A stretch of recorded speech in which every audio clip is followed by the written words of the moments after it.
우리가 믿음 생활을 하면서 참 중요한 것은 어느 라인에 쓰느냐가 굉장히 중요합니다. 여러분, 아브라함과 롯을 비교해 보면 아브라함은 사실 가나안 땅에 있었습니다. 반대로 롯은 소돔과 고모라 땅에 있었어요. 하나님께서 어느 땅을 심판하려고 했어요? 가나안 땅을 심판하려고 한 것이 아니라 소돔과 고모라 땅을 심판하려고 했다는 것입니다. 그런데 참 놀라운 것은 가나안에 있는 아브라함은 소돔과 고모라가 멸망할 것을 알았지만 그 현장에 있는, 지금 멸망당해야 할 소돔과 고모라 땅의 현장에 있는 롯은 전혀 그것을 알지 못했다라는 거예요. 참 그것이 하나님 나라의 비밀이라는 거예요. 어떻게 아브라함이 이 놀라운 비밀을 알겠습니까? 그것은 바로 아브라함이 늘 하나님 앞에 기도하는 사람이었기 때문이라는 거예요. 기도하다 보니까 하나님께서 아브라함에게 내가 어찌 이 비밀을 이야기하지 않을 수 있겠느냐 그러면서 아브라함에게 모든 이야기를 하는 거예요. 소돔과 고모라를 어떻게 할지, 그 성 사람들을 어떻게 심판할지를 아브라함에게 다 이야기하는 거예요. 그러니까 아브라함이 기도하다가 깜짝 놀라서 롯을 위해서 중보기도를 하잖아요. 하나님, 50명의 의인이 있어도 그 성을 멸하시겠습니까? 40명의 의인이 있어도 그 성을 멸하시겠습니까? 아니 20명, 아니 10명만 있어도 멸하시겠습니까? 그러면서 하나님 앞에 끊임없이 간절한 마음으로, 애절한 마음으로 하나님 앞에 부르짖고 간구하는 기도를 드린 거예요. 그렇게 기도하니까 하나님께서 롯이 소돔과 고모라에 있었음에도 불구하고 알지 못했던 그 놀라운 하나님의 계획들을 아브라함은 알게 되었다는 거예요. 그래서 우리가 어떤 라인에 서느냐에 따라서 아브라함처럼 하나님의 비밀을 아는 사람이 있고 롯처럼 그 현장에 있음에도 불구하고 까맣게 모르는 그런 사람들도 있더라는 거예요. 그 중심에 무엇이 있었느냐? 바로 기도가 있었더라는 거예요. 그래서 이 기도가 그만큼 중요한 거예요. 우리가 어떻게 하나님 앞에 기도하느냐에 따라서, 어떤 기도의 삶을 사느냐에 따라서 우리의 인생은 그렇게 완전히 달라지는 거예요. 기도는 그렇게 큰 영향력이 있는 것입니다. 그러니까 우리가 몇 년의 신앙생활을 했느냐 하는 신앙의 연조가 중요한 것이 아니에요. 1년을 했든 10년을 했든 20년, 30년을 했든 그것이 중요하지 않다라는 거예요. 기도하지 않으면 영적인 능력이 없는 거예요. 힘이 없는 것입니다. 반대로 기도하면 신앙생활이 달라요. 삶이 다르다라는 거예요. 삶이 다르다고 해서 뭐 갑자기 벼락부자가 되고 뭐 갑자기 뭐 놀라운 일도 일어나기도 합니다. 그런데 더 중요한 것은 무엇이냐? 우리의 삶의 모든 것들이 다 바뀌어진다라는 거예요. 말이 바뀌는 거예요. 지금 되어지는 형편을 바라보면서 안 되는 것이 아니라 안 되는 형편 속에서도 되는 것으로 말하는 거예요. 왜요? 기도하다 보니까 그 속에서 성령께서 된다고 말하시는 거예요. 기도하고 믿음으로 준비된 사람들이 말하는 것과 기도하지 않고 준비되지 않는 사람들이 말하는 것과 내용 자체가, 질 자체가 완전히 틀린 거예요. 그러니까 기도하면 말이 틀려요.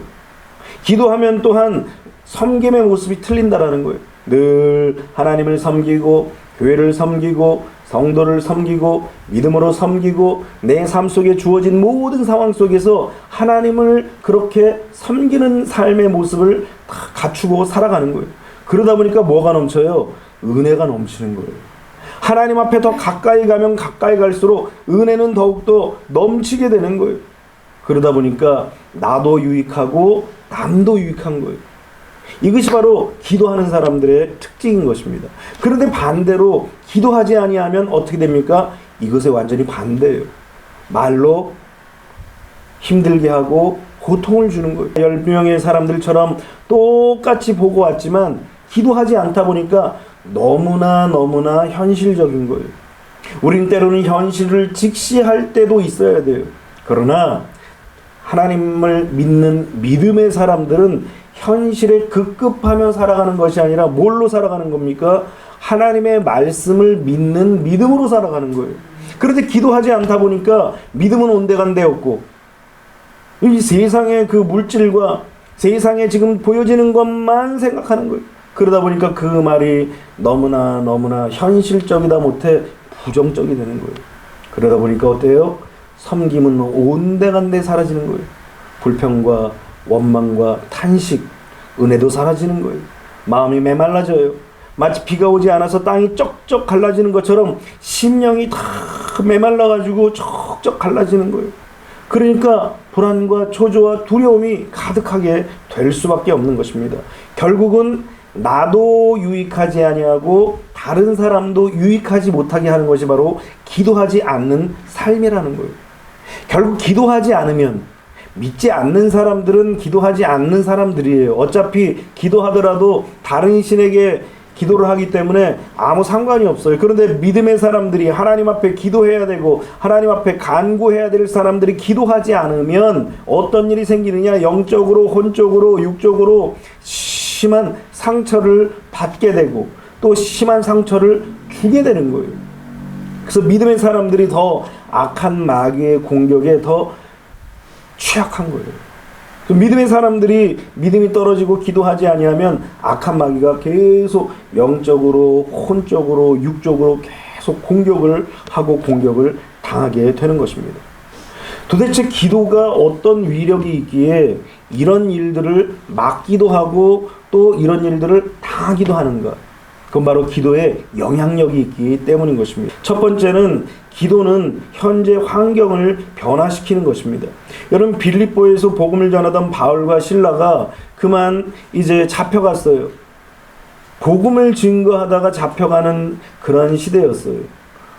어쩌면은 마지막 때가 점점 다가올 때에 복음을 증거하다가 잡혀가는 일들이 왕왕 있을 수도 있어요. 그러므로 우리는 이제 이 바울과 실라의 모습을 보면서 복음을 증거하다가 이렇게 잡혀가는 일이 있더라도 진리만을 이야기하고 하나님의 말씀만을 증거할 수 있는 그런 결단과 용기가 필요한 거예요. 그런데 말씀을 증거하다가 어떻게 됩니까? 잡혀서 매를 맞고 감방에 내어 던지게 됐어요. 이게 뭡니까? 지금 인간적인 모습으로 볼 때는 포기해야 되는 상황이에요. 복음을 증거하는 것도 포기하고 기도하는 것도 포기하고 찬송을 드리는 것도 포기하고 하나님을 높이는 것도 포기하고 영적인 일들을 다 포기해야 되는 그런 상황이라는 것입니다. 거기다가 밤을 만나게 됩니다. 시간도 밤이지만 지금 환경과 되어진 모든 상황들이 지금 밤을 만났다라는 거예요. 절대 절망이에요. 뭐가 태양이 떠오르고 뭐가 밝아야 희망을 갖는데 지금 밤중이라는 거예요. 얼마나 절망이고 얼마나 실망되겠습니까? 그런데 이러한 포기해야 될 상황과 절망적인 그런 상황 속에서 바울과 실라가 선택한 것이 무엇이냐? 바로 기도라는 거예요. 그래서 이 기도와 찬송은 우리의 환경을 바꾸는 놀라운 기적의 역사가 나타나게 된다는 거예요. 왜 그러느냐? 기도하고 찬양할 때 누구에게 기도하는 거예요? 우리 예수님께 기도하는 거예요. 우리 예수님께 나의 삶의 문제와 나의 삶의 어려움들을 간구하는 거예요. 그래서 예수님을 믿는 사람들은 우리의 삶의 문제와 어려움들을 다 예수님 앞에 맡기는 것입니다. 예수님 앞에 맡기는 사람들은 어떤 모습이냐? 고린도후서 4장 8절로 9절을 보니까 우리가 사방으로 우겨쌈을 당하여도 쌓이지 아니하며 답답한 일을 당하여도 낙심하지 아니하며 박해를 받아도 버림받지 아니하며 거꾸로 때림을 당하여도 망하지 아니하고. 이것이 바로 하나님의 백성들이 기도할 때 나타나는 일들이라는 거예요. 여러분, 기도하면 아무것도 없이 시작합니다. 그런데 시간이 가면 갈수록 어떻게 돼요? 자석이 쫙 지나가면 뭐가 있겠어? 땅바닥에 자석이 지나간다고 뭐가 있겠어? 나중에 자석을 딱 들어봤더니 온갖 쇠가 다 붙어 있는 거예요. 이것이 바로 기도하는 사람의 영향력이라는 거예요. 예수님을 믿고 예수님을 의지하고 주님 앞에 기도하고 간구하고 주님 앞에 모든 것들을 맡기고 나가면 아이고, 제로로 시작했는데 나중에는 30배, 60배, 100배의 역사가 일어나는 거예요. 기적의 역사인 거예요. 그러니까 여러분들이 하나님 앞에 기도하고 부르짖고 간구하며 믿음으로 달려나가야 될 이유가 충분한 거예요. 기도에는 그런 영향력이 있는 거예요. 지금 읽어드린 말씀처럼 사방으로 우겨싸움을 당해도 쌓이지 않는 거예요. 답답한 일을 당해도 낙심하지 않는 거예요. 박해를 받아도 버림받지 않는다는 거예요. 거꾸로 뜨림을 당하여도 망하지 않는 거예요. 왜? 기도라는 영향력이 우리를 딱 붙잡고 계시니까 예수님을 의지함으로 말미암아 그 예수님 앞에 기도함으로 말미암아 그 기도의 영향력이 우리를 다 감싸고 있는 거예요. 그러니까 어떤 상황 속에서도 우리는 절망하거나 낙망하거나 낙심하거나 쓰러지지 않는다는 거죠. 이것이 바로 기도의 영향력이라는 것입니다. 여러분 사도 바울도 보십시오. 캄캄하고 칠흑같이 어두운 그 촉촉하고 냄새나고 벌레가 기어다니고 쥐가 기어다니는 그런 더러운 그런 감옥에 내동댕이 쳐졌습니다. 착과가 채워지고 문은 꽉 닫혀서 정막이 흐르는 거예요. 고통과 좌절과 절망이 아마 쫙 내리누를 거예요. 그런데 그때 바울과 실라가 하나님 앞에 기도하고 찬양하니까 어떻게 합니까? 큰 지진이 일어났다고 그랬어요, 성경은. 그리고 옥문이 탁 흔들립니다. 막 흔들리더니 문이 쫙 열립니다. 그리고 묶여있던 그 쇠사슬과 착고가 다 풀어지는 거예요. 상상을 한번 해보세요. 와, 전율이 흐르는 거예요. 하나님 앞에 기도하고 찬송했더니 그동안 나를 억누르고 얽매이고 또 묶어오고 있었던 그 모든 것들이 다 순식간에 사라지는 거예요. 그러니까 기도는 우리 눈에 보이는 그 환경도 완전히 바꾸시는 거예요. 예수님이 뭐라고 말씀하셨습니까? 이 산을 명하여 저 바다로 던지우라 하면 던져질 것이다 라고 얘기합니다. 뭐만 있으면 겨자씨만한 믿음만 있으면.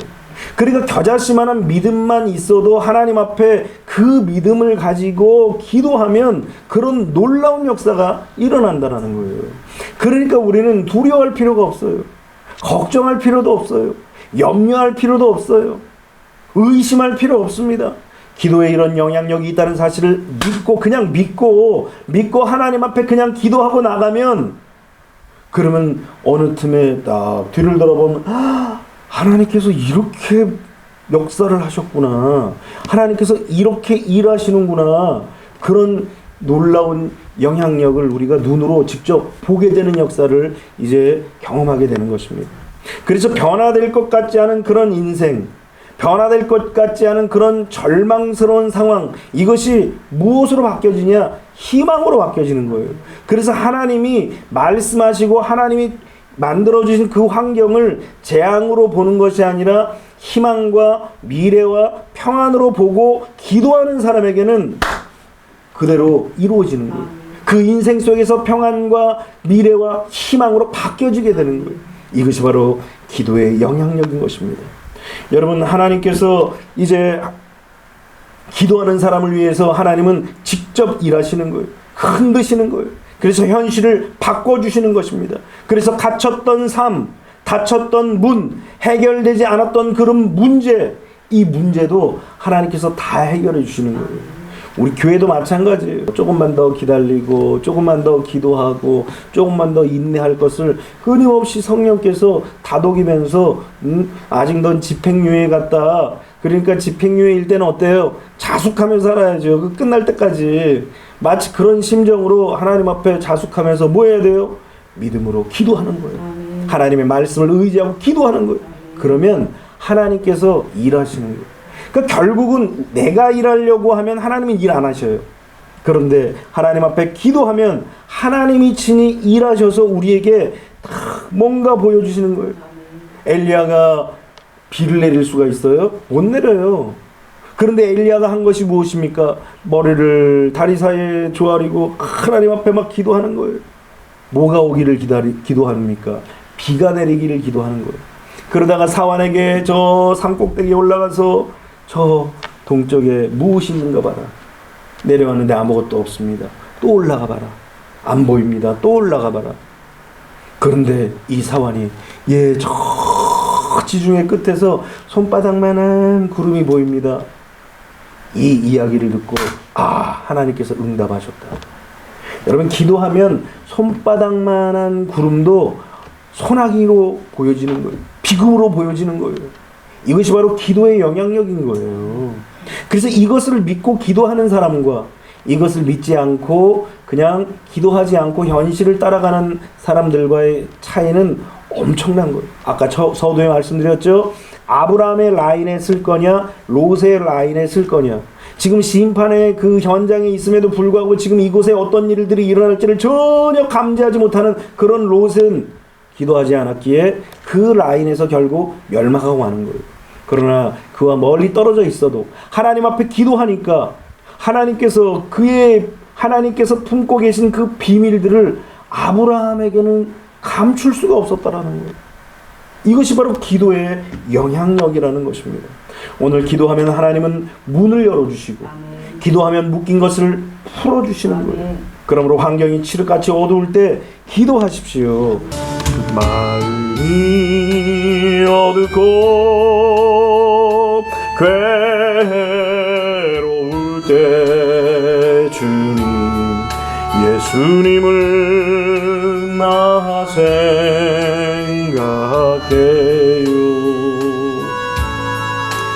머리 들고 쫓아 없으시던 혼자 기도하시던 주님 생각해요.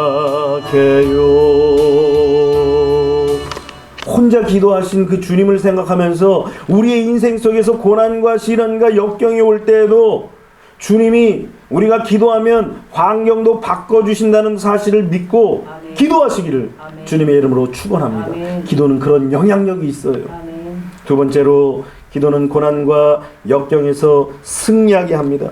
바울이 감옥에서 나올 수 있었던 것은 그 비결이 뭐예요? 기도하였었기 때문인 것입니다. 기도는 온갖 고난과 역경을 이기게 합니다.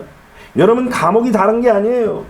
우리가 지금 자유롭게 돌아다닌다고 해서 감옥에 갇힌 것이 아닌 게 아니에요. 만일 예를 들어서 물질이 우리의 발목을 잡고 있다면 그 감옥이죠. 질병이 우리의 발목을 잡고 있다면 그것도 감옥이에요. 우리의 마음의 불안과 조저와 두려움이 우리의 삶을 사로잡고 있다면 그것도 감옥인 거예요. 사람들은 다 저마다 감옥 속에 갇혀있는 사람들이 너무 많은 거예요. 특별히 영적으로 이 감옥에 갇힌 사람들을 보세요. 자기 자신도 아무것도 모르는, 내 마음 나도 몰라, 뭐 그런 거 있잖아요. 제가 뭔 얘기를 하는지도 모르고 제가 어떤 행동을 하는지도 모르고 참 불쌍한 거예요. 여러분, 우리가 기도하지 않으면 우리는 환경의 고난과 역경 속에 다 휩싸여서 그것으로 인하여서 우리 존재를 잃어버려요. 우리 자아를 잃어버려요. 내가 누구인지도 잃어버리는 거예요. 그게 지금 바깥에 있으면 뭐예요? 그게 감옥이지. 지금 우리는 철저하게 이 감옥 속에 살 때가 너무나 나타나는 거예요. 믿음과 소망이 묶여 있으면 그것이 바로 또 다른 감옥이라는 거예요. 여러분, 다윗을 보십시오. 다윗은 함정과 수렁에 빠졌을 때 무엇을 했느냐? 기도했어요. 이 다윗에게 있어서 함정과 수렁은 바로 감옥과 같은 것입니다. 이 감옥 속에 빠져 있을 때 다윗이 한 것이 바로 기도라는 거예요. 그래서 이 고난과 역경에 빠져 있을 때 승리하기 위해서는 반드시 기도해야 돼요. 시편 69편 2절에 보니까 나는 설 곳이 없는 깊은 수렁에 빠지며 깊은 물에 들어가니 큰 물이 내게 넘치나이다. 한마디로 얘기하면 감옥에 들어간 거예요. 지금 인생의 감옥에. 14절에 보니까 나를 수렁에서 건지사 빠지지 말게 하시고 나를 미워하는 자에게서와 깊은 물에서 건지소서.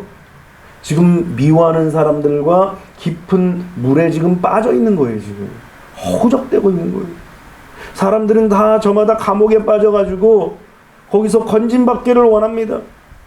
영적인 감옥, 심리적인 감옥, 육체적인 감옥, 환경적인 감옥에 빠져가지고 거기서 헤어나오지를 못하는 거예요. 그러면서 물질의 고난도 겪고 질병의 고난도 겪고 사람들에 인한 그런 고난도 겪는 거예요. 그러면서 뭘 경험합니까? 온갖 절망과 좌절과 낭망을 다 경험하는 거예요. 그러다 보면 우리가 어때요? 사람이기 때문에 환경 속에 눌리는 거예요. 사람들에게 눌리는 거예요. 그러니까 어떤 환경과 사람을 딱 바라볼 때 확 눌려가지고 거기서 일어나질 못하는 거예요. 아니 번쩍 일어나면 되는데 안 돼요. 그게 왜 그래요? 수렁에 빠졌기 때문에, 깊은 물에 빠졌기 때문에, 감옥에 빠졌기 때문에 더 이상 헤어나오지를 못하는 것입니다. 다윗은 자기 이런 상황을 심지어 뭐라고 표현했냐? 사람들이 내 머리를 밟고 지나간다라고까지 표현합니다. 아무리 우리가 실패했어도 사람들이 우리의 머리를 밟고 지나간 일들은 없었잖아요. 아무리 우리가 실패했어도 사람들이 우리의 머리를 밟고 지나간 적은 없어요. 그런데 사람들이 우리의 머리를 밟고 지나가는 것과 같은 경험을 이 다윗은 했더라는 거예요. 얼마나 절망이고 얼마나 고통이고 얼마나 큰 역경입니까? 눈물만 흘릴 때가 있고 어쩌면 너무 극심하면 눈물도 안 나잖아요. 그런데 이러한 때에 우리가 해야 될 것이 무엇이냐?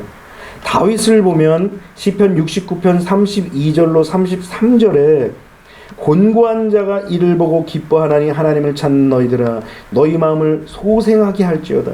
여호와는 궁핍한 자의 소리를 들으시며 자기로 말미암아 갇힌 자를 멸시하지 아니하시나니. 이야, 하나님의 백성들이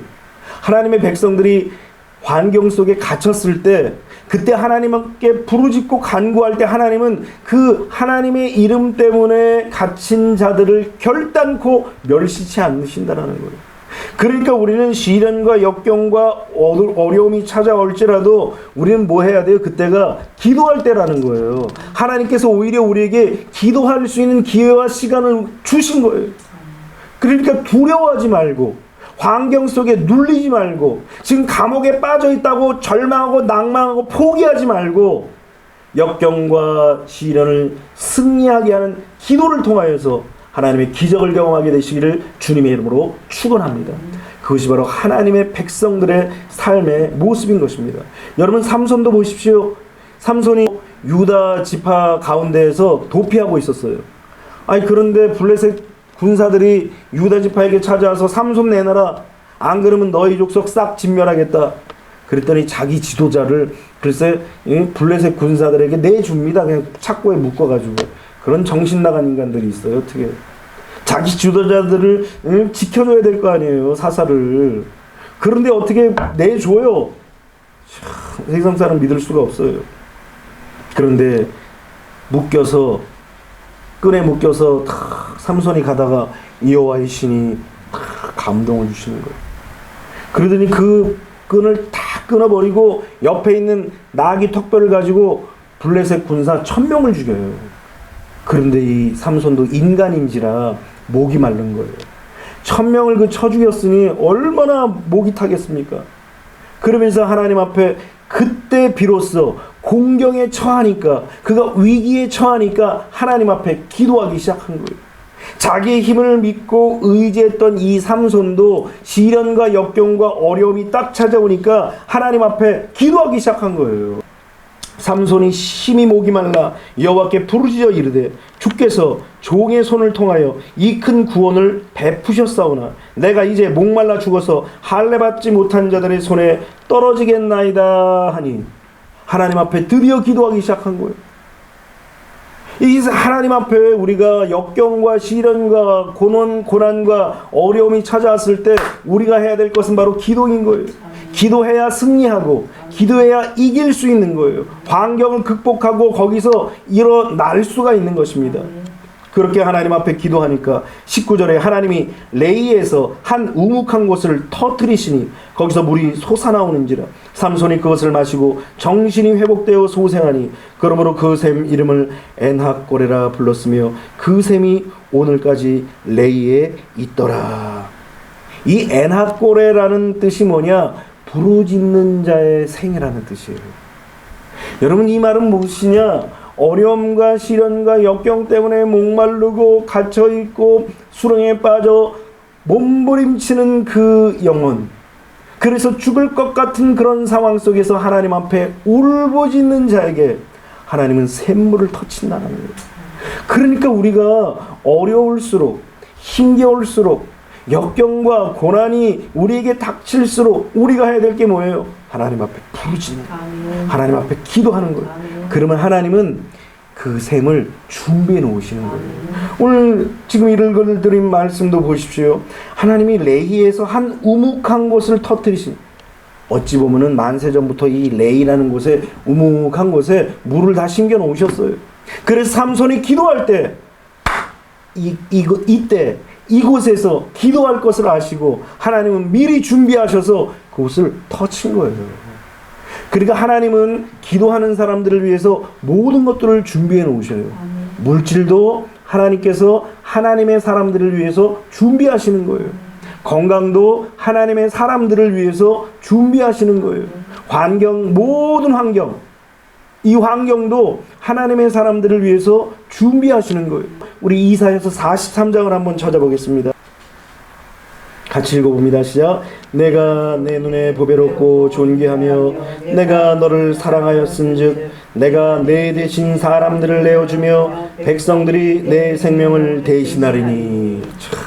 아멘. 나 이 말씀을 읽을 때마다 여러분, 한 사람의 생명이 얼마나 귀해요. 한 사람의 그 삶이 얼마나 값집니까? 그런데 하나님께서 하나님의 자녀들을 보실 때, 하나님의 눈에 보실 때 보배롭고 존귀하여서 얼마나 사랑하신지, 우리를 대신해서, 사랑하는 그 사람을 대신해서 다른 사람들과 바꾸신다라는 거예요. 심지어는 그 사람이 있는 물질을 빼앗아서 하나님이 사랑하는 자들에게 주기도 하시고, 건강을 빼앗아서 주기도 하시고, 환경을 빼앗아서 주기도 하시고, 이런단 얘기예요. 쉽게 얘기하면. 그러니까 우리가 어느 자리에 서야 되겠어요? 하나님 편에 서서 기도하며 하나님과 지속적인 관계를 갖는 그 자리에 서야 돼요. 그러면 하나님께서 우리의 삶도 이렇게 내가 너를 볼 때 보배롭고 존귀하게 여긴다라고 말씀하시면서 다른 사람의 것을 빼앗아서 너에게 주겠다, 너를 대신하겠다, 그렇게 하나님께서 말씀하시는 거예요. 이런 능력이, 이런 영향력이 어디서 오냐? 바로 기도할 때 오는 거예요. 오늘 여러분들이 기도하시기를 주님의 이름으로 축원합니다. 그러므로 우리가 시련과 역경이 오면 하나님 앞에 기도해야 되는 거예요. 출애굽기 15장 26절에 나는 치료하는 여호와 이민이라 그랬어요. 여기서 여호와 라파라는 말이 나온 거예요. 치료하는 하나님이시라는 거예요.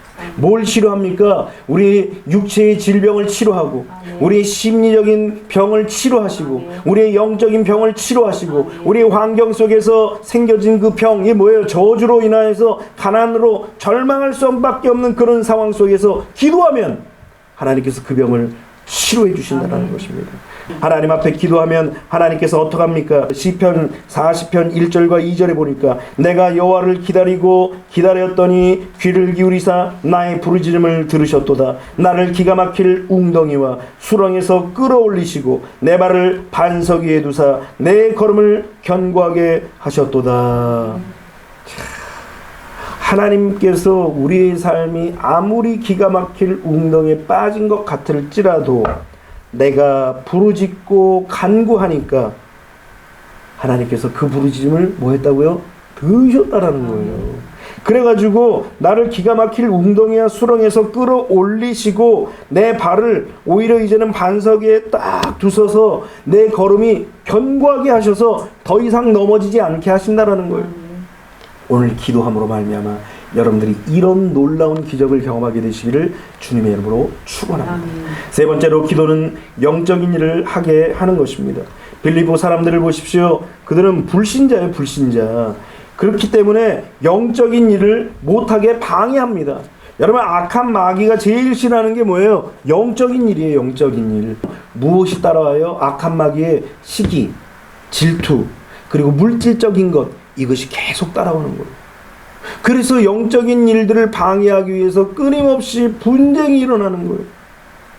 이 분쟁을 막기 위해서 우리가 기도해야 돼요. 이것을 물리치고 또 이것을 대적하여서 싸워서 이것을 떠나가게 해야 돼요. 그렇지 않으면 이 악한 마귀가 시기와 질투와 그리고 물질적인 것을 가지고 사람들을 미혹시켜서 쓰러지고 넘어지고 자빠지게 하는 것입니다. 사도행전 16장 19절로 20절 말씀을 보니까 여종의 주인들은 자기 수익이 소망이 끊어진 것을 보고 바울과 실라를 붙잡아 장터로 관리들에게 끌어갔다가 상관들 앞에 데리고 가서 말하되 이 사람들이 유대인인데 우리 성을 심히 요란하게 하며 그랬어요. 이 사람이 실제로는 뭐 이 성을 요란하게 해가지고 어지럽혔다라는 것은 허울 좋은 위선이고, 실제로 이 바울과 실라를 잡아간 이유가 뭐냐? 그것은 바로 자기 수익의 소망이 끊어진 것을 보고, 다 돈 때문이에요. 돈 때문에. 문제가 다 돈 때문에 생긴 일들이라는 거예요. 사람들이 믿음을 왜 버리냐? 돈 때문에 버려요. 신앙을 왜 팔아먹느냐? 돈 때문에 팔아먹는 거예요. 사람들이 왜 믿음이 약해지냐? 돈 때문에 그래요. 사람들이 왜 세상으로 다시 나아가냐? 돈 때문에 그래요. 하나님보다, 예수님보다, 하나님 믿는 것보다, 예배 드리는 것보다 돈이 더 중요하니까 돈을 쫓아가는 거예요. 이것이 바로 악한 마귀가 벌이는 그런 영적인 일들을 방해하는 일들이라는 거예요. 오늘 성경에도 명백히 나오고 있잖아요. 자기 수익의 소망이 끊어진 것을 보고, 지금 이 여인이, 한 여인이, 아름다운 여인이, 젊은 여인이 귀신에 들려가지고 종처럼 목줄은 안 했지만 그러나 줄을 딱 잡고 있어서 이 여인으로 하여금 점치고 돈을 다 챙기던 이 사람이, 여인이 온전하게 앉아있는 것을 보니까 속에서 우라통이 터지는 거예요. 내 돈줄이 끊어졌네, 내 수익이 끊어졌네, 내가 망했네, 이런 마음이 드니까 속에서 부글부글 끓어서 가만히 있을 수가 없는 거예요. 이것이 바로 악한 마귀가 영적인 일들을 방해하는 모습들이라는 거예요. 그래서 절대로 이런 사람들은 영적인 일에는 관심이 없어요. 오직 돈, 오직 물질, 오직 환경. 그러니까 모든 기준을 돈과 환경과 물질에 두는 거예요. 그러다 보니까 돈과 환경과 물질을 잃어버리면 어때요? 세상의 모든 것들을 다 잃은 것으로 생각하는 거예요. 하나님의 백성들은 뭐가 재산이에요? 아까도 얘기했죠. 예수님이 우리의 재산이에요. 예수님 앞에 기도하는 게 재산이에요. 그러면 제로에서 시작해서 또 하나님이 세워줘요. 그런데 그것을 모르고 돈과 물질과 환경을 쫓아가면 우리는 그것으로 인하여 신앙도 사라지고 믿음도 사라지고 약속의 말씀도 사라지고 아무것도 없게 된 거예요. 그러면 알량하게 가지고 있는 그 물질도 언젠가 어느 때에 이 모든 것들이 다 사라지는 때가 오더라는 거예요. 이것이 바로 하나님께서 만드신 영적인 법칙인 것입니다. 그래서 우리는 하나님 앞에 기도하면서 영적인 일들을 해야 돼요. 영적인 일들이 세 가지가 있는데, 첫 번째는 복음을 전파하는 거예요. 마태복음 28장 19절로 20절에 예수님께서 유언처럼 마지막으로 승천하시기 전에 말씀하신 말씀 아닙니까? 그러므로 너희는 가서 모든 족속으로 제자를 삼아 아버지와 아들과 성령의 이름으로 세례를 주고 내가 너희에게 분부한 모든 것들을 가르쳐 지키게 하라. 볼지어다 내가 세상 끝날까지 너희와 항상 함께 있으리라. 누구와 함께 있느냐? 복음을 전파하고 주의 말씀을 증거하는 자들과 함께 하는 거예요. 하나님의 말씀을 가르치고 세례를 베풀고 말씀을 양육하고, 그래서 하나님의 사람들을 세우는 그런 사람들과 우리 예수님이 마지막까지, 세상 끝날까지, 주님이 오실 때까지 함께 하신다라는 거예요. 이것이 바로 가장 큰 영적인 일이에요. 오늘 여러분들의 믿음이 크냐 적냐 이것이 중요한 것이 아니라 하나님이 기뻐하시는 이 영적인 일들을 해나갈 때 하나님께서 우리의 모습을 보시면서 함께 하시는 거예요. 그럼 누가 큰 자입니까? 주님이 함께 하시는 자가 큰 자죠. 오늘 여러분들이 다 이 영적인 일들을 해나가시기를 주님의 이름으로 축원합니다. 또 교회의 지체로서의 사명을 감당하는 것이 영적인 일인 것입니다. 골로새서 1장 24절의 말씀을 보니까 나는 이제 너희를 위하여 받는 괴로움을 기뻐하고, 괴로움 기뻐하는 사람이 솔직히 어디 있겠어요? 거짓말하는 거 아니에요 지금? 괴로워하는 걸 좋아하는 사람이 누가 있어요? 다 편안하고 안락하고 행복하고 편안해야 기쁘죠. 그런데 바울의 생각은 달랐다라는 거예요. 너희를 위하여 받는 괴로움을 기뻐하고 그리스도의 남은 고난을 그 몸된 교회를 위하여 내 육체에 채우노라. 다른 것이 기쁨이 아니라는 거예요. 내 고난을 내 몸에 채우는 이유는 그리스도의 몸인 교회를 위해서 내 몸의 고난을 채우는다라는 거예요. 그래서 고난도 역경도 시련도 내게 찾아와도 기쁘다라는 거예요. 왜냐하면 영적인 일이기 때문에. 우리도 영적인 일에 기쁨을 갖고 소망을 갖고 거기에 희망을 두고 거기에 생명을 딱 걸잖아요. 그러면 하나님께서 우리에게 생명을 주셔요. 이순신 장군도 그랬다면서요. 살고자 하는 자는 죽고 죽고자 하는 자는 산다고. 그 사람도 살기 위해서 무엇을 해야 되는지를 아는 거예요.